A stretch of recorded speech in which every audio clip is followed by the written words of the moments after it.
I've played every type of music that you could put a trombone part in at this point in my life. I was on tour with Lauryn Hill for almost 2 years. I'm the lead trombonist with Wynton Marsalis and the Jazz at Lincoln Center Orchestra.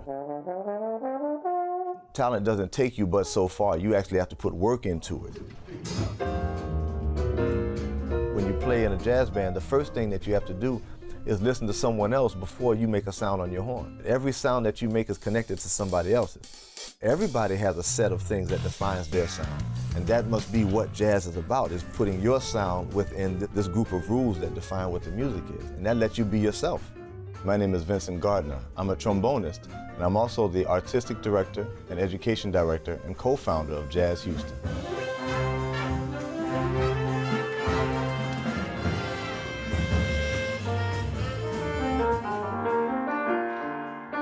I was born in Chicago to a musical family. Both of my parents are music educators.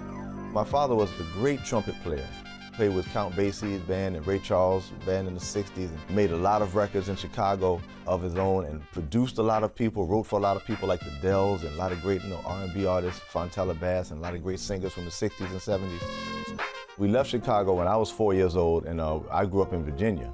Both of my parents being educators, we had a closet in our house that had one of every instrument in it. Of course, I wasn't supposed to touch them, but I would fool around with them throughout the years. And so being around them, I messed around with a few different instruments all throughout those years and finally settled on trombone at 13. But aside from that, I was just a kid, just, riding bikes and wrestling in the front yard with my friends and that kind of stuff.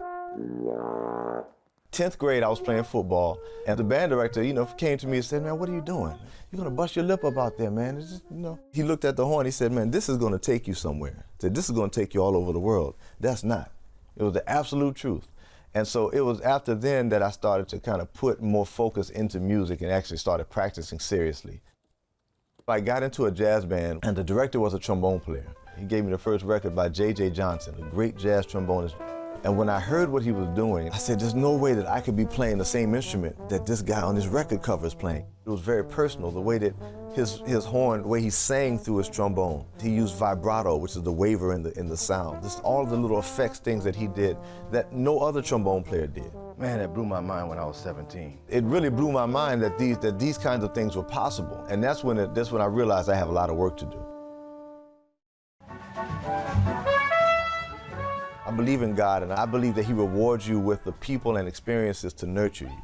And so it was funny that once I got serious about jazz music, I started meeting people who could help me. All of these people and experiences started to unfold, and I think it's still happening. My wife and I are, we're musicians, and we were both of the mindset that we wanted to get out of New York. We had kind of aspirations to start a jazz organization. We thought about it a little bit more, and we checked out a few other cities, but nothing had the feeling of Houston. Jazz Houston is an organization based here in Houston, Texas, founded by myself and my wife, Belinda Monroe Gardner, dedicated to jazz music through performance, through education, and through community outreach. Our job here is to make sure that Houston is a base for appreciating this great music, and that also that we can help to bring a little light to all of the great Texans and Houstonians that have contributed to jazz music throughout the years. Joe Sample, the Crusaders, and Wilton Felder, and Wayne Henderson, and Styx Hooper. We should celebrate people like that right here in Houston by playing their music.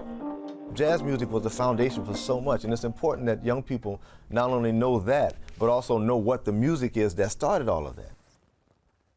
Jazz music means freedom of expression. It means a chance for you to be who you are. It's complete freedom, and once you realize that and can get outside of the fact that there are rules to it and learn how to be free within it, you see that there's no limit to what you can do. And I think that is the greatest mode of expression that we have. And it's extremely prideful for me that it's an American invention, and it's extremely liberating to me that I get to do it for a living, and that also I get to share it with other people.